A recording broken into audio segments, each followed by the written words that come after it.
చేసుకుని నేటి ఉదయకాల కుటుంబ ప్రార్థన మనం ప్రారంభించుకోవచ్చు. మనం అది 2 వేసిన ప్రార్థనతో నేటి కుటుంబ ప్రార్థన మనం ప్రారంభించుకోవచ్చు. ప్రార్థన వాళ్ళకి మా కడితేనే గడిచిగా మీరు తీసుకున్నాం దాన్ని ఉదయకాల సమయం కదండి ఈ సన్ని భాగ్యం ఈ సన్నిధి కాదు మా ప్రకారం మీరు తీసుకున్నాం దాన్ని ఉదయకాల సమయం ఇది కాదండి ప్రకటన ప్రాణాలను 10వ అధ్యాయం మేము చదువుతానుగా నేర్చుకుని దాన్ని తెలుసుకుని పోతుంది కదా విని విడిచిపెడతా ఆడుతుంది మారుతూ అసలు చేయండి ఈ లేచిన బిడ్డ కానీ వారికి తెలియచేయండి మాకు ప్రేమ చేసి ఆడతాను జ్ఞాపకం చేస్తున్నది పోదు వైఎస్ఆర్ క్రీస్తాన్ని కాపాడుతాను వాక్యాన్ని కోసం బియ్యాల రాజుగాని దీవించండి కుటుంబాన్ని కూడా దీవించాను సంఘ పెద్దలు దీవించాడు సంఘ నాయకులందరినీ దీవించండి ప్రార్థన యేసుక్రీస్తు నామమున పడుతుంది ఆమేన్. మంచిది ప్రియులారా, ఈ మధ్యలో ప్రార్థన చేసుకుని మరి ఎందుకు మనం వెళ్ళొచ్చు. ప్రార్థన మహాగరుడు మహోన్నతుడా మా ప్రియ పరలోకపు తండ్రి, మీ ఘనమైనంతమైన శ్రేష్టమైన నామానికి వేలాది వందనాలు స్తుతులు సోదరు తెలియచుకుంటున్నాం తండ్రి. ఇదిగోని తండ్రి ఉదయకాల సమయంలో తండ్రి వేగరమే తండ్రి మీ సన్నిధి భాగ్యాన్ని మీ సన్నిధి కాంతులు మా మీద ప్రకాశింపజేసినందుకు వేలాది స్తుతులు సోదరు చెల్లించుకుంటున్నాం తండ్రి. ఇదిగోని తండ్రి ఉదయకాల సమయంలో తండ్రి ప్రకటన గ్రంథం తండ్రి ప్రార్థన గ్రంథం తండ్రి 12వ అధ్యాయం తండ్రి మేము చదువుతుండగా నేర్చుకుని కూర్చుండగా తెలుసుకుని కూర్చుండగా మాకు సౌందర్యం తండ్రి జ్ఞాన ప్రసన్న తండ్రి ఇదిగోని తండ్రి ఈ ఉదయకాల సమయం తండ్రి మా స్థానిక సంఘం జ్ఞాపకం చేసుకుంటున్నాం తండ్రి. ఓదురు వచ్చిన స్థానిక సంఘాలు దేవి సాయంతి కాచి కావాలని తెలుగు వాక్యాన్ని పూసిన బియ్యాల రాజుగా దేవి సాయంతి కాచి కావాలని నా కుటుంబాన్ని కూడా దేవి సాయంతి కాచి కావాలని తండ్రి. ఈ ప్రార్థన మా ప్రభు కుమారుడు మా ప్రభు యేసుకృష్ణనామంలో ఈ ప్రార్థన మీకు సమర్పించాడు మా ప్రియ పరలోక తండ్రి ఆమేన్. మంచి ప్రియారా, మనకి దైవవర్తమానం అందించడానికి ప్రియులు దైవసేవకులు సిద్ధంగా ఉన్నారు కనుక ఈ సమయాన్ని వారికి అప్పగిస్తున్నారు. రైట్, మంచిది నాయన. మరి ఎంతవరకు చక్కనటువంటి రీతిలో ప్రార్థన చేసి దేవత దేవుని మహింపరిచినటువంటి మీ రోజుని దేవుడు దీవించి ఆశీర్వదించి కాచి కాపాడును గాక ఆమేన్. మంచిది ప్రియులారా, మరి ఉదయకాల సమయంలో దేవత దేవుడు మరి మనల్ని ప్రేమించి ఉదయకాల సమయంలో మరి ప్రకటన గ్రంథం నుంచి వర్తమానాలు మనం వినేలాగా, పాఠ్యాంశాలని తెలుసుకునేలాగా, సందేశాలను నేర్చుకునేలాగా దేవుడు మరి మనకి చక్కటి భాగ్యాన్ని అనుగ్రహించారు. ఆల్రెడీ మనం ప్రకటన గ్రంథాన్ని ప్రారంభించుకుని సుమారు 10 అధ్యాయాలను పూర్తి చేసుకుని నేటి ఉదయకాల సమయంలో 11వ అధ్యాయంలోనికి మనం ఎంటర్ అవ్వబోతున్నాం. ఈ 11 అధ్యాయాల దాకా మనం విన్నటువంటి వర్తమానాన్ని ఒకసారి మనం జ్ఞాపకం చేసుకోవడానికి ప్రయత్నించేద్దాం. ఓకేనా? ప్రకటన గ్రంథము అనగానే భూత భవిష్యత్తు వర్తమాన కాలాలకి సంబంధించినటువంటిది. ఓకేనా మోషబాబు? సో ఈ సందర్భాన్ని మనం ఈ అధ్యాయంలో ఈరోజు మనం వినబోతున్నాం. సో ప్రకటన గ్రంథం మొదటి అధ్యాయం ద్వారా మనం విన్నటువంటి వర్తమానం ఏమిటి? యోహాను గారికి దేవుడు యేసుక్రీస్తుల వారు ప్రత్యక్షపరచబడినటువంటి ఆ దర్శనాల్ని ఇక్కడ ఈ ప్రకటన గ్రంథంలో వ్రాయబడ్డాయి. సో మొదటి అధ్యాయంలో అది ఆసియాలో ఉన్నటువంటి సంఘాలకి ఈ మాటలో వ్రాయబడ్డాయి. 7 నక్షత్రాలు చేతపట్టుకుని 7 దీపస్తంభముల మధ్య సంచరించేవాడు చెప్పు సంగతులు ఏమనగాని ఈ అధ్యాయంలో మనం చూస్తున్నాం. సో ఈ అధ్యాయాన్ని మనం అర్థం చేసుకోవడానికి ప్రయత్నం చేస్తున్నాడు. ప్రభు అయిన యేసుక్రీస్తుల వారి యొక్క వర్ణన, ఆయన యొక్క స్వరూపము, ఆయన యొక్క సౌందర్యాన్ని గురించి ఎంతో స్పష్టంగా చక్కగా వ్రాయబడినటువంటి విధానం మనకు కనబడుతుంది. అలాగే యోహాను గారు కూడా ఏమని స్టేట్మెంట్ ఇచ్చారు ఈ ప్రకటన గ్రంథాన్ని చదవడానికి?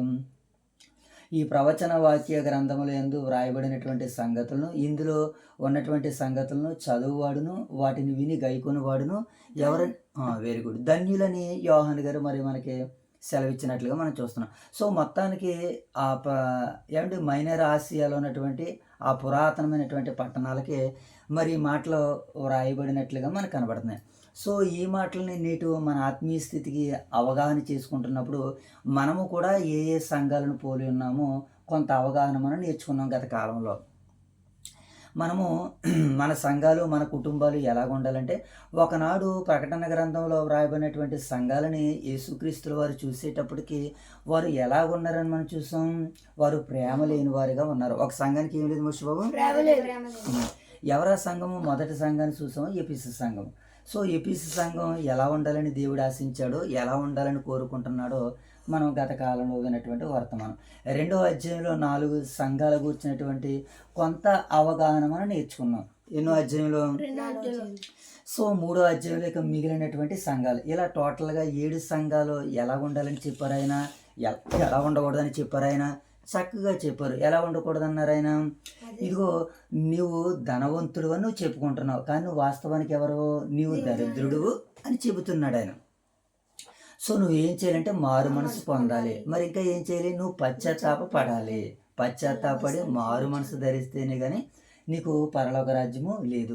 అంటే పరలోక రాజ్యము ఎలాంటి వారికి ఇవ్వబడుతుందంటే నువ్వు అన్నట్లుగా ఇదిగో మరి తెల్లని వస్త్రాలు ధరించాలి. ఇదిగో సార్దీస్లో ఉన్నటువంటి వారు తమ వస్త్రాలను ఏం చేసుకోలేదట, వాళ్ళు అపవిత్రపరచుకోలేదన్నాడు. వారికి ఉన్నటువంటి కొన్ని గుడ్ క్వాలిటీస్ ఉన్నాయి, అలాగే కొన్ని సమస్యలు ఉన్నాయి, కొన్ని బలహీనతలు ఉన్నాయి. బలహీనతలని సమస్యల్ని విడిచిపెట్టాలంటున్నాడు.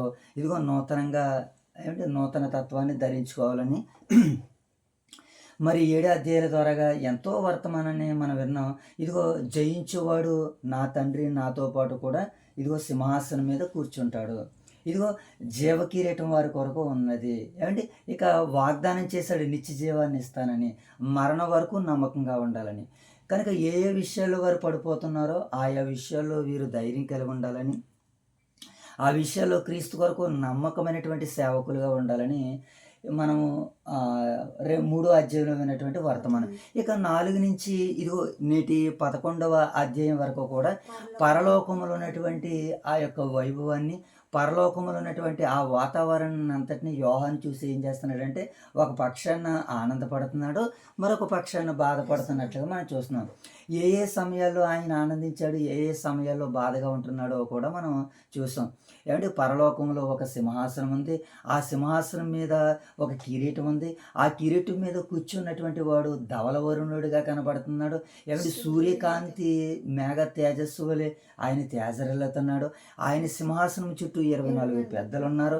ఈ 24 పెద్దలకి 24 సింహాసనాలు, 24 సింహాసనాల కిరీటాలు ఇవన్నీ కూడా ఏం చేస్తున్నాయంటే ఆ సింహాసనం ముందు వేసి దేవుణ్ణి సాష్టాంగపడుతూ ఆయన్ని సేవించినటువంటి వారిగా మనం చూస్తున్నాం.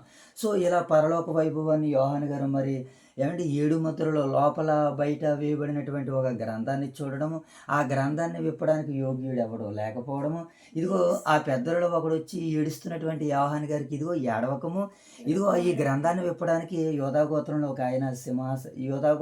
ఒక ఆయన అధికారాన్ని పొందడం అని చెప్పినటువంటి ఆ విధానాన్ని మనం చూసినప్పుడు మనకు చాలా ఆనందము ఆశ్చర్యము వేసుకొచ్చింది. ఇలా ప్రకటన గ్రంథాన్ని మనం చూస్తున్నప్పుడు మరి వ్రాయబడినటువంటి 7 బూరలు బాబు, ఆ 7 బోర్లు ఈ ప్రపంచం మీదకి ఎలాంటి విపత్తులు రాబోతున్నాయి, ఈ ప్రపంచం ఎలాంటి పరిస్థితులు ఎదుర్కోబోతుందో మనము ప్రకటన గ్రంథంలో చూసాము. ఇక 4 గుర్రాలు గూర్చినటువంటి వర్తమానం, ఆ గుర్రాలు ఈ ప్రపంచానికి ఏమని తెలియజేస్తున్నాయి, ఏమని సంకేతాన్ని ఇస్తున్నాయి, 4 జీవులు ఏమని సెలవిస్తున్నాయి, 4 జీవులు 4 సువార్తలని, 24 పెద్దలు 12 మంది అపోస్తులని, 12 మంది ఏమో 12 మంది యోధా గోత్రములు ఉన్నటువంటి 12 గోత్రాలు అని మనం ఇలా కొన్ని పోలికలు మనం చూసుకుంటూ వచ్చాము. ఇక నిన్నటి కాల సమయంలో మనం 10వ అధ్యాయం దగ్గరికి రాబోయేసరికి ఏమండి ఒక బలమైనటువంటి బలిష్ఠుడైనటువంటి దూత పరలోకం నుంచి మరి వచ్చినట్లుగా మనకు కనబడుతుంది.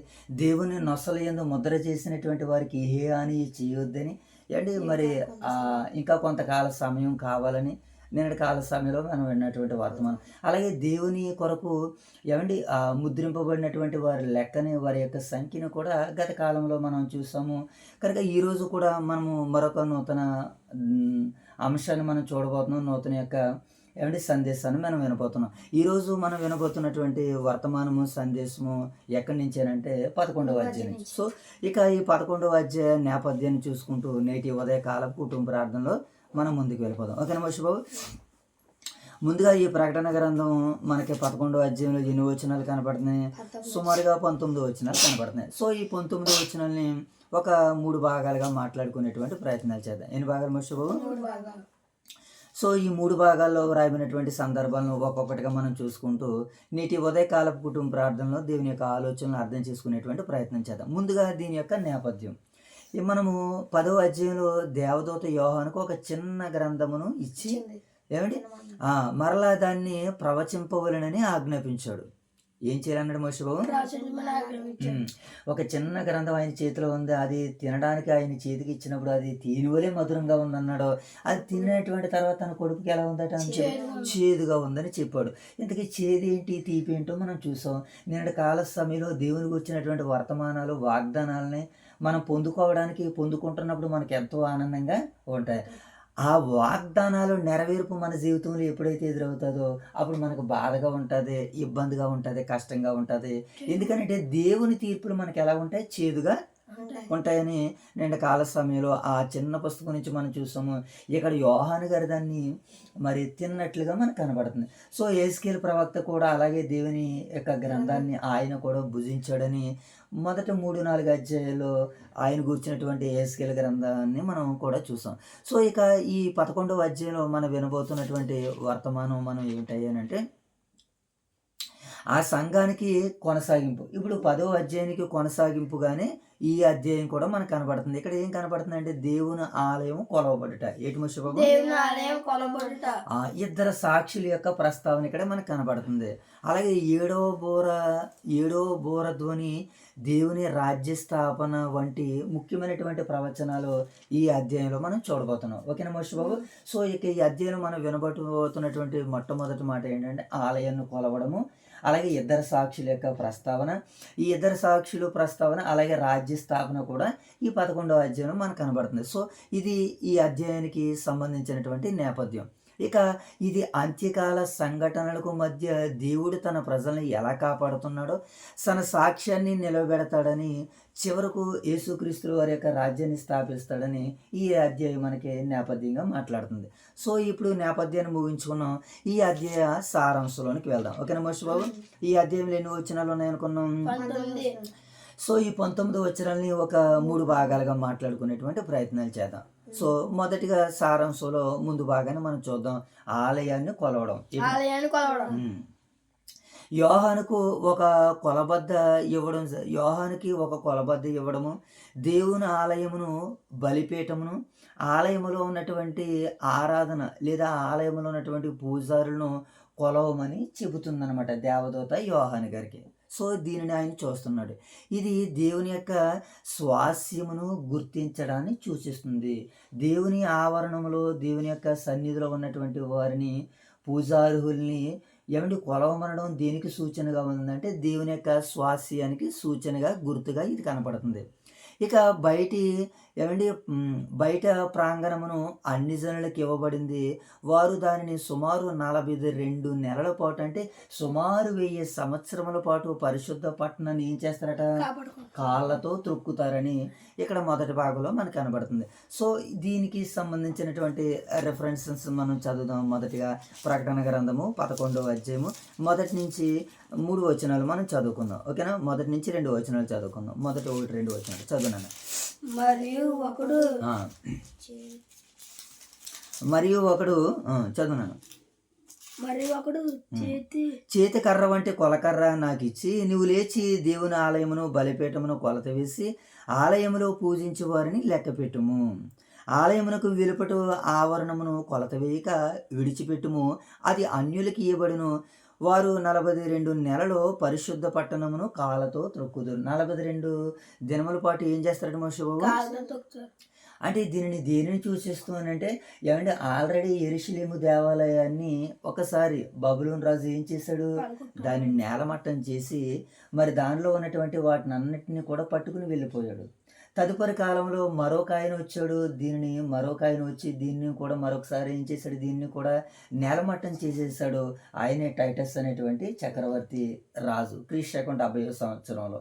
ఇలా దేవుని యొక్క మందిరాన్ని మరి అన్ని జనులు తొక్కున్నట్లుగా మనకు కనపడుతుంది. సో ఇది సారాంశంలో మొదటి భాగము. ఇక రెండో భాగాన్ని మనం చూద్దాం. ఇద్దరు సాక్షులు అనేటువంటి వారు ఇక్కడ ప్రస్తావన మనకి కనబడుతుంది. 3-14 వచనాలు మనం చదువుకుందాం. ఓకేనా మోషే బాబు? ఇప్పుడు సారాంశంలో రెండో భాగాన్ని మనం చూస్తున్నాడు. ఎవరు కనబడుతున్నారు ఇక్కడ? ఇద్దరు సాక్షులు మనకి కనబడుతున్నారు అన్నమాట. దేవుడు ఈ ఇద్దరు సాక్షులకు అధికారం ఇస్తున్నట్లు దేవుడు ఇద్దరు సాక్షులకి ఏం చేస్తున్నాడు మోషే బాబు? 120 రోజుల పాటు వీళ్ళు ప్రవచిస్తారనమాట. ఎవరు వీళ్ళు? ఇద్దరు సాక్షులు. Very good. వారి యొక్క లక్షణాలు ఎలా ఉంటాయంటే వారు గోను పట్ట ధరించి ఎలా ఉంటారంటే మోషే బాబు? వాళ్ళు సందేశం ప్రకటిస్తారు. ఏమండి వారికి ఎవరు కూడా ఏం చేయలేరు, హాని చేయలేరు. ఇంతకీ గోనుపట్ట ధరించేవారు ఎవరు అని అంటే కొంతమంది ఈ ఇద్దరు సాక్షుల గురించి కొంతమంది కొన్ని అభిప్రాయాలను వెల్లడించారు. ఏంటి అభిప్రాయాలు అంటే గోనుపట్ట ఎవరు ధరించారు? మనకి పూర్వకాలంలో చాలామంది ప్రవక్తలు గోనుపట్ట ధరించారు. హిజ్కియా గోనుపట్ట మామూలు ధరించాడు. కానీ వాస్తవానికి ఒక ఆయన ఇవే ధరిస్తాడు, తన ఒంటి మీద గోనుపట్టదే ధరిస్తారు. ఎవరైనా అడవి తేనెని తింటాడు, మిడతలు తింటాడు. యోహాను గారు ఏం ధరించేవాడైనా ఒంటి రోమం వస్త్రములను ధరించేవాడు. ఇక పాత నిబంధన కాలంలోనికి వెళ్ళేటప్పుడు ఒక ఆయన కనపడుతుంది. ఏమండి ఏలియాయే బాప్తిస్మ ఇచ్చి యోహాన్లా వచ్చాడని. ఇంతకీ ఏలియా గారు కూడా ధరించేటువంటి వస్త్రాలు ఏంటి? ఆయన గొంగలి ధరించాడు. అనగా ఏం ధరించాడు ఆయన? గొంగలి ధరించాడు. అంటే పాత నిబంధన కాలంలో గోనిపట్ట ఏమండి మనకి ఇలా ధరించినటువంటి వ్యక్తులు మనకు కనబడతారు కదా. ఇప్పుడు ఇద్దరు సాక్షుల్లో ఒక ఆయన మనకి ఎవరుగా కనబడుతున్నారని అంటే ఏమండి, ఒకరు మోషే గారు, మరొకరు ఏలియాగా మనకు కనబడుతుంది. ఏమండి ఇక చూద్దాం. చివరికి అగాధములో నుండి వచ్చినటువంటి ఒక మృగము వారిని చంపుతుంది. వారి శవములు ఏమండి వీధిలో 3.5 దినాలు పడిపోయి ఉంటాయి. ఈ శవాలను కూడా ఎవరు ముట్టుకోరని మరి ఇక్కడ దూత యోహాను గారికి చూపిస్తున్నట్లుగా మనకు కనపడుతుంది. అంటే ఆల్రెడీ ఇవి జరిగిపోయినటువంటి సంగతులను ఒక్కసారి మరలా యోహాను గారికి ఎవరు చూపిస్తున్నారు? జయతల్లి దూత చూపిస్తుంది. సో సారాంశంలో 2వ భాగాన్ని మనం చదువుదాం. 3 నుంచి 14 వచనాల వరకు చదువునాను. 3వ వచనం. నేను నా ఇద్దరు సాక్షులకు అధికారం ఇచ్చేదను. వారు గోనుపట్ట ధరించుకుని 1220 దినములు ప్రవచింతురు. వీరు భూలోకమునకు ప్రభు అయిన వాని ఎదుట నిలుచుచున్న 2 ఒలీవ చెట్లును దీపస్తంభములై ఉన్నారు. 2 ఒలీవ చెట్ల కింద ఉన్నారట, 2 దీపస్తంభాలుగా ఉన్నారట. అంటే ఈ ప్రకటన గ్రంథంలో పోలికలు చూడండి. 7 నక్షత్రాలు అనుకున్నాం, 7 బోర్లు అనుకున్నాం, 7 దీపస్తంభాలు అనుకున్నాం. ఇప్పుడు ఒలీవ చెట్లను పోలి ఉన్నారట. ఎవరు వీళ్ళు? ఇద్దరు సాక్షులు. తర్వాత మాట చదువుదాం. వీరిలో భూలోకమునకు ప్రభు అయిన వాని ఎదుట నిలిచుచున్న 2 ఒలీవ చెట్లను దీపస్తంభాలను పోలి ఉన్నారు. చదువునాను. ఎవడైనను వారికి హాని చేయ ఉద్దేశించిన ఎడల వారి నోట నుండి అగ్ని బయలు వెడలి వారి శత్రువులను దహించి వేయును. గనుక ఎవడైనను వారికి హాని చేయనుద్దేశించిన ఎడల అలాగున వాడు చంపబడవలను. తాము ప్రవచింపు దినములో వర్షము కురవకుండా ఆకాశం మూయుటకు వారికి అధికారం ఇయ్యును. అంటే ఇద్దరు సాక్షుల్లో ఒక సాక్షికి ఎలాంటి అధికారం ఉంటుందట? తాము ప్రవచించే దినాల్లో వర్షము కురవకుండా ఉండేటువంటి అధికారాన్ని దేవుడు వారికి ఇస్తాడట. ఇప్పుడు ఎవరి కాలంలో వర్షం రాకుండా ఆగిపోయింది? ఏలియా గారి కాలంలో వర్షం రాకుండా ఆగిపోయింది. ఎన్నాళ్ళు ఆగిపోయింది? Very good. అంటే ఇద్దరు సాక్షుల్లో ఒక సాక్షి ఎవరన్నమాట? ఏలియా గారిని. ప్రకటన గ్రంథంలో ఇద్దరు సాక్షులు ఒక ఆయన ఏలియా గారిని మనం అర్థం చేసుకోవాలి. ఇక 2వ ఆయన గురించి మనం చదువుదాం. 7వ వచనం. 6వ వచనంలోనే 2వ మాట. వారికి ఇష్టమైనప్పుడెల్లను వారికి అధికారం కలదు, మరియు వారికి ఇష్టమైనప్పుడెల్లా నీళ్లను రక్తముగా చేయుటకును నానా విధములైన తెగుళ్ళతో భూమిని బాధించుటకును వారికి అధికారం కలదు. అంటే 2వ ఆయన ఎవరన్నమాట? మోషే గారు ఏం చేశారని ఇశ్రాయేల్ ప్రజలను నడిపించేటప్పుడు ఇశ్రాయేల్ ప్రజలను పాలస్తీనా దేశానికి నడిపించే సమయంలో ఆయన నేలని ఎలా చేశాడు? ఆయన రక్తముగా చేశాడు. మరొక ఆయన నేలని ఎలా చేశాడు? నూతన నిబంధన గ్రంథంలో మరొక ఆయన నీళ్ళని ఏం చేశాడు? పిండ్లి విందులో ఏం చేశాడు? ద్రాక్ష రసంగా చేశాడు ప్రభు అయిన యేసుక్రీస్తు. సో ఇక్కడ మనం చూస్తున్నప్పుడు నీళ్ళని ఎలా చేశాడట? రక్తంగా చేసినటువంటి ఆయన ఎవరు? ఇప్పుడు మోషే గారు. Very good. అంటే ఇద్దరు సాక్షులు ఒక సాక్షి ఎవరన్నమాట? మోషే గారు. సో ఇక 7వ వచనం చదువుదాం.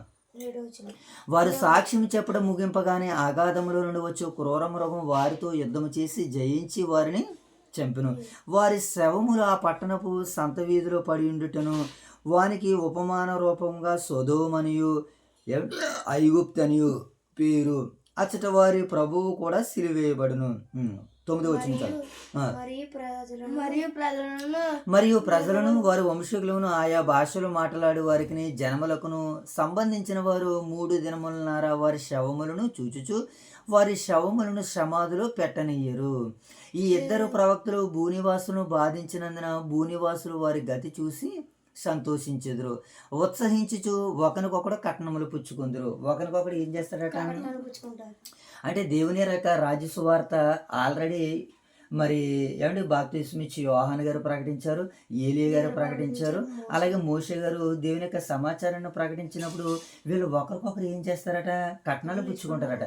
ఇప్పుడు ప్రభు అయిన యేసుక్రీస్తు వారిని సిలువ వేస్తున్నటువంటి సందర్భంలో ఆ సమయంలో శత్రువులుగా ఉంటారు. ఎవరో పిలాతు మరొక ఆయన ఒకరికొకరు శత్రువులుగా ఉన్నప్పుడు ఏమంటే హేరోదు పిలాతు ఆ రోజే మరి శత్రువులుగా భావించుకున్నట్లుగా నూతన నిబంధన గ్రంథంలో కొన్ని పదాలు కొన్ని లేఖనాలు మనందరితో మాట్లాడతాయి.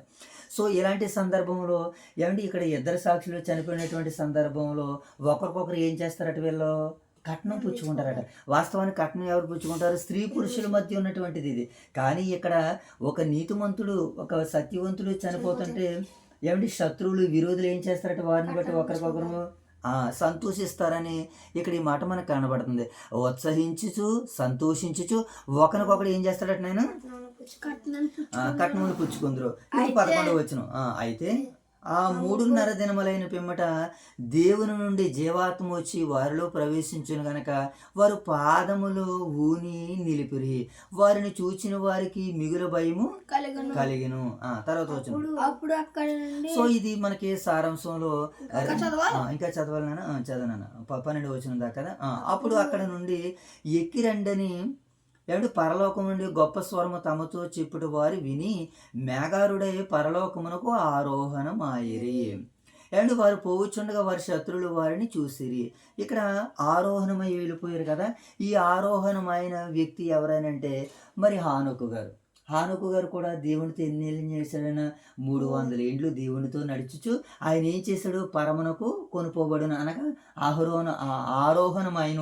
ఈయన ఎవరంటే హానోకు గారని ఇక్కడ డిక్లేర్ చేస్తున్నారు. సో ఇక్కడ హానోకు గారు ఇద్దరు సాక్షులు అయిపోయిన తర్వాత హానోకు గారు ప్రస్తావన కూడా మనం తీసుకోవచ్చు. ఓకే, దీనిని అంత ఇబ్బంది లేనట్టుగా మనకు కనబడుతుంది. ఇప్పుడు 12వ వచనం 13వ వచనం చదువు. ఆ గడిలోనే గొప్ప భూకంపము కలిగినందున ఆ పట్టణంలో 10వ భాగము కూలిపోయిను.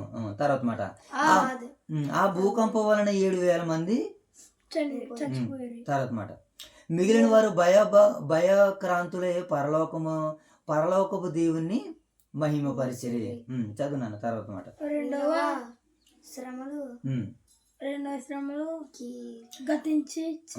రెండవ శ్రమ గతించును, ఇదిగో 3వ శ్రమ త్వరగా వచ్చుచున్నది. చెప్పండి అన్న మాట ఏంటి, 14వ వచనం. 2వ శ్రమ గతించును, ఇదిగో 3వ శ్రమ త్వరగా వచ్చుచున్నది. చదవండి అన్నమాట.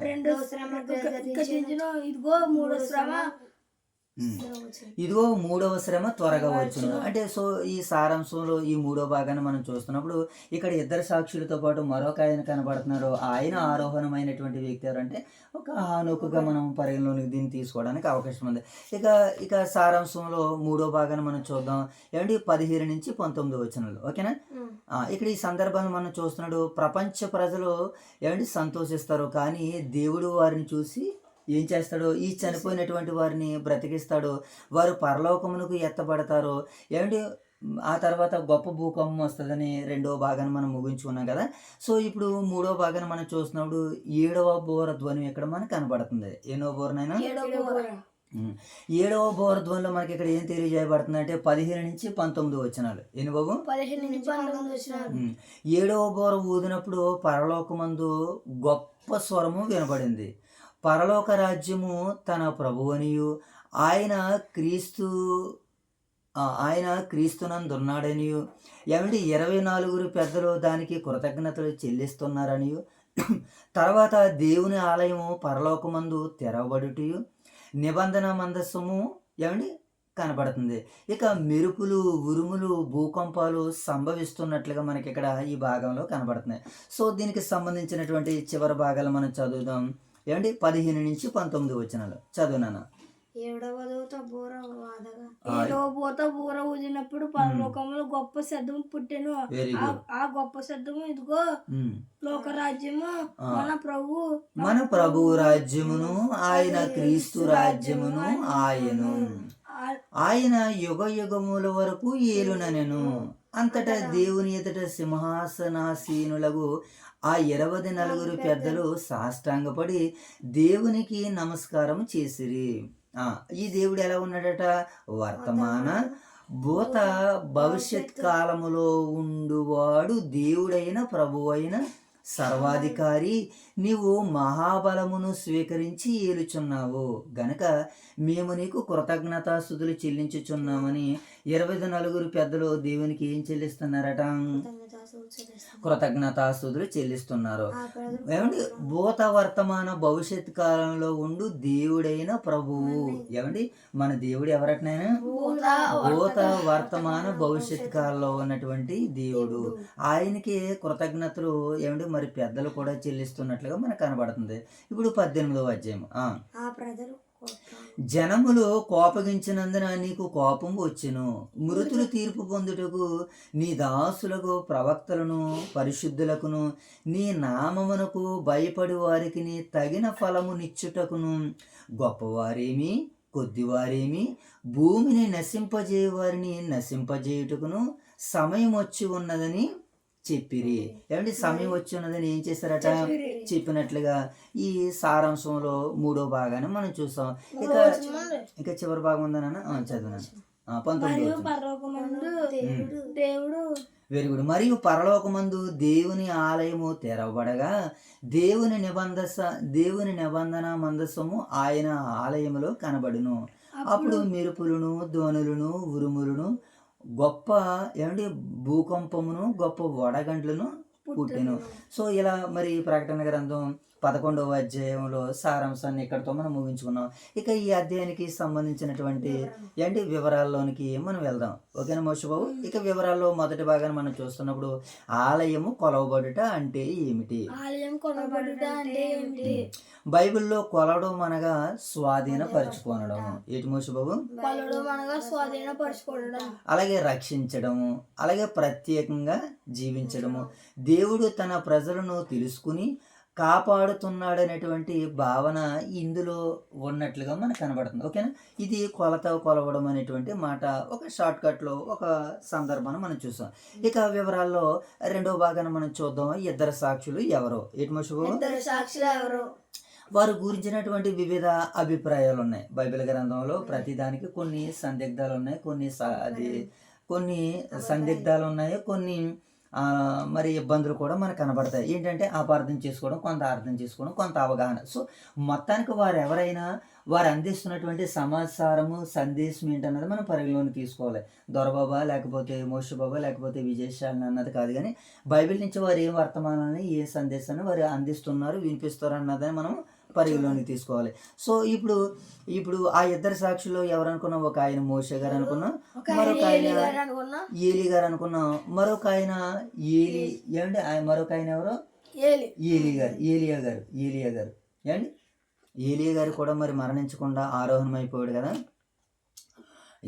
ఏలియా గారు కూడా అలాగే మరణం అయ్యారు.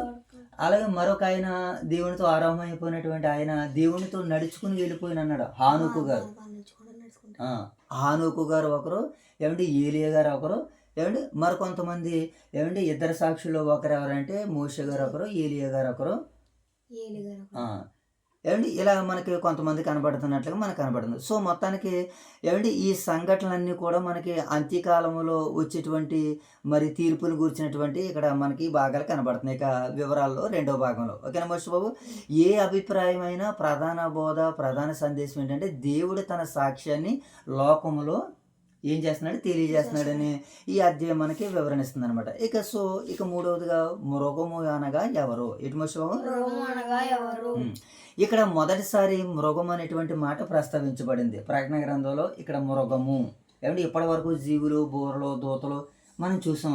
ఇక్కడ నుంచి ఒక మృగం మనకు కనబడుతుంది. ఇక్కడ నుంచి మృగము, క్రూర మృగము అనేటువంటి మాటలు మనకే ప్రస్తావించబడుతూ ఉంటుంటాయి. ఓకేనా? ఇది దేవునికి విరోధమైనటువంటి శక్తులను అంత్యకాల క్రీస్తుని గురించి ఈ మాటలు మనకి ఇక్కడ తెలియజేస్తున్నాయి. సో ఇక వివరాల్లో 4వ భాగాన్ని మనం చూస్తున్నప్పుడు 7వ బూర యొక్క ప్రాముఖ్యత ఏంటన్నా? ఏడవ బోర యొక్క ప్రాముఖ్యత. ఇది దేవుని అంతిమ విజయాన్ని ప్రకటిస్తుంది. ఇది దేవుని అంతిమ విజయాన్ని ప్రకటిస్తుంది. సాతాను రాజ్యము అంతమై యేసుక్రీస్తు రాజ్యాన్ని స్థాపించబడుతుందని, ఏమండి పరిశుద్ధులందరూ కూడా మరి రాజ్యంలో పొందుకోబోతారని, ఈ రాజ్యంలో ఉంటారని ఈ 7వ బూర దూత ద్వారాగా సారాంశంలో 4వ భాగాన్ని మనం చూస్తున్నాం. సో ఇక సారాంశాన్ని ముగించుకుని నేటి అధ్యాయ సందేశంలోనికి వెళ్ళే ప్రయత్నాలు చేద్దాం. ఓకేనా? వివరణ మనం ముగించుకున్నాం. నేటి అధ్యాయ సందేశంలోనికి వెళ్ళే ప్రయత్నాలు చేద్దాం. ఇక సందేశంలో మొదటి భాగాన్ని మనం చూద్దాం. దేవుడు తన ప్రజలను ఏమంటే గుర్తించుకుని కాపాడతాడు. దేవుడు ఏం చేస్తాడు? ప్రజలను గుర్తించుకుని కాపాడుకుంటాడు. ఆలయము కొలవగా బయట దాన్ని సూచిస్తుంది. ఆలయం కొలత దేన్ని సూచిస్తుంది మోషబాబు? బయట ప్రపంచాన్ని, బయట జాతుల్ని, జనాంగాల్ని సూచిస్తున్నట్లుగా మనకు కనబడుతుంది. ఇక సాక్ష్యం చెప్పుటకు బాధలు వచ్చినా వెనకడుగు వేయనటువంటి వారి జాబితా ఇక్కడ మనకు కనబడుతున్నాడు. బాధలు వచ్చినా సరే సాక్ష్యం చెప్పడం కొరకు ఏం చేస్తారు మోషబాబు? వెనకడుగు వేయటం లేదట. వాళ్ళు ఎవరనంటే 2 సాక్షులు. ఎవరినైనా వాళ్ళు మరణం వరకు మరి విశ్వాసంలో నిలబడినటువంటి వారు ఎవరో ఈ 2 సాక్షులు. ఓకేనా? ఇక సందేశంలో 3వ భాగాన్ని మనం చూద్దాం. దేవుని సేవకులకు పరాజయం తాత్కాలికమే. దేవుని పరాజయం తాత్కాలికమే. ఏమండి దేవుని సేవకులు అయితే మటుకు మాత్రం ఏముండవు, వారికి పరాజయాలు ఉండవా? డాక్టర్లకైతే బలహీనతలు రావా? డాక్టర్లకైతే రోగాలు రావా? వస్తాయి పిల్లరా. అలాగే దేవుని సేవకులు కూడా ఈ లోకంలో ఏముంటాయి? బాధలు ఉంటాయి, మరణాలు ఉంటాయి, అపజయాలు ఉంటాయి, జయాలు ఉంటాయి, విజయాలు ఉంటాయి.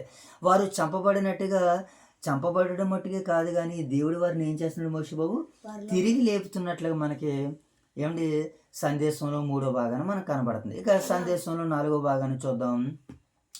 ప్రపంచ వ్యతిరేకత వచ్చినా సరే దేవుని ఏమండి కార్యాన్ని ఎవ్వరు కూడా ఆపలేరని ఈ అధ్యాయం మనకి సందేశాన్ని ఇస్తుంది అనమాట. ఏమండి మృగము ఏమండి గెలిచినట్లు మనకు కనిపించిన చివరికి దేవుడు మాత్రమే గెలిచినట్లుగా మనకి ఈ అధ్యాయంలో కనబడుతుంది. ఏమండి క్రీస్తు రాజ్యమే అంతిమ రాజ్యంగా మనకు కనబడుతుంది అనమాట ఈ అధ్యాయంలో మనకి ఏమని సందేశం వస్తుంది? అంతిమ రాజ్యము. లోకాధికారము లోకరాజ్యము తాత్కాలికమైనది, క్రీస్తు రాజ్యమే మరి నిత్యము ఉండేదని ఈ అధ్యాయం మనకి సెలవిస్తుంది. ఇక దేవుని తీర్పు తప్పక వస్తుంది. ఏమొస్తుంది మోషబాబు? పశ్చాత్తాపం లేని వారికి తీర్పు, ఏమండి విశ్వాసులకు ఏమండి బహుమానం ఉందని ఈ అధ్యాయం మనకి సందేశాన్ని ఇస్తుంది. ఇక ఈ అధ్యాయానికి ముఖ్యమైనటువంటి వచనం ఏంటంటే 15వ వచనం. ఒకసారి చదువుదాం చూడండి. ఈ అధ్యాయానికి మూల వచనం, ముఖ్య వచనం 15వ వచనం చదువుదాం. 7వ దూత బూర ఊదినప్పుడు పరలోకం నుండి గొప్ప శబ్దం పుట్టెను. ఆ శబ్దము లోకరాజ్యము మన ప్రభు అయిన రాజ్యము, లోకరాజ్యము మన ప్రభు అనిదియు ఆయన క్రీస్తు దనియుదై ఉన్నదని, ఆయన యుగ యుగముల వరకు ఏలునని ఈ అధ్యాయం మనకి సందేశాన్ని ఇస్తుంది అనమాట. ఏమండి ఈ లోకరాజ్యం ఎవరిదనైనా యేసుక్రీస్తుల వారిది, పరలోక రాజ్యము యేసుక్రీస్తుల వారిదని ఈ అధ్యాయం మనకి సందేశాన్ని ఇస్తుంది అనమాట. ఇక ఈ అధ్యాయం యొక్క ప్రాముఖ్యమైనటువంటి బోధ ఏంటి అని అంటే, దేవుని సాక్షులు ఏమండి బాధలు ఎదుర్కొని ఏం చేయాలంటే దేవుని సాక్షులు బాధలు ఎదుర్కొని దేవుడు వారిని కాపాడి ఏం చేశాడని గెలిచాడని, చివరకు క్రీస్తు ఈ భూమి మీద రాజ్యాన్ని స్థాపించాడని, ఆ రాజ్యము సంపూర్ణమైనటువంటి విజయంతో కొనసాగుతున్నదని ఈ అధ్యాయం మనకి సందేశాన్ని, సారాంశాన్ని, వివరణను, నేపథ్యాన్ని మనకి అందించింది కనుక ఇంతవరకు ప్రకటన గ్రంథంలో వ్రాయబడిన ఈ 11వ అధ్యాయాన్ని కొంతమేర మనకు అవగాహన చేసుకోవడానికి మనము మొదటిగా దీంట్లో అడుగులు వేసాము. ఇక దీని నుంచి ఈ అధ్యాయాలు ప్రకటన గ్రంథంలో మనం ఇంకా ప్రయాణం చేసినటువంటి అధ్యాయాలు సుదీర్ఘంగా ఉన్నాయి. ఇంకా 13 అధ్యాయాలు మన కొరకు వెయిటింగ్లో ఉన్నాయి. ఇప్పుడు ఈ 13 అధ్యాయాలని జాగ్రత్తగా చక్కగా వింటూ ఇది వరకు వినలేనటువంటి వాస్తవమైనటువంటి సంఘటనలు మనం వినేలాగా, నేర్చుకునేలాగా, తెలుసుకునేలాగా దేవుడు తన సహాయ సహకార సమృద్ధి జ్ఞానాన్ని మనకు ప్రసాదించును గాక. ఎంతవరకు విన్నట్టు వర్తమానం దేవుడు మన వెనుకలు ఫలిపోతేను కాక ఆమె. ఆమెను ప్రార్థన చేసుకుని నేటి ఉదయకాల కుటుంబ ప్రార్థన మనం ఉంచుకున్న ప్రార్థన మహాగరుడు మహోన్నతుడు మా ప్రియ పర్లోకపు తండ్రి మీ ఘనమైన అంతమైన శ్రేష్టమైన నామానికి వేలాది వందల శుద్ధులు సాగరి చెల్లించుకున్నాం తండ్రి. ఇదిగోండి తండ్రి ఉదయకాల సమయంలో తండ్రి వేయడం తండ్రి మీ సన్నిధి భాగ్యం మీ సన్నిధి కాంతులు మా మీద ప్రకాశం చేసినందుకు మీకు వేలాది స్థితిలో సోదరు చెల్లించుకున్నాం తండ్రి. ఇదిగోండి తండ్రి ఉదయకాల సమయంలో తండ్రి వేయడం తండ్రి ప్రకటన అన్నం తండ్రి 11వ అధ్యాయం తండ్రి మీరు చదువుకోవడం తండ్రి. ఇంతవరకు వినత వర్తమానం తండ్రి మా హృదయాన్ని పలుకుమ రసకు చక్కెర భాగ్యం మాకు తెచ్చింటున్నాం. ఇదిగోండి తండ్రి రకాల సమయంలో తండ్రి మా స్థానిక సంఘాలు జ్ఞాపకం చేసుకుంటున్నాం తండ్రి.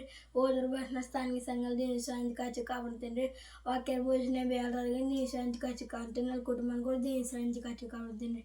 ఈ ప్రార్థన మా అపురం మీకు మండే మా ప్రాణ యేసుక్రీస్తు నామములో ఈ ప్రార్థన మీకు సమర్పించాడు మా ప్రియ బలగొప్ప తండ్రి. అందరికీ వందనాలైనా. God bless you.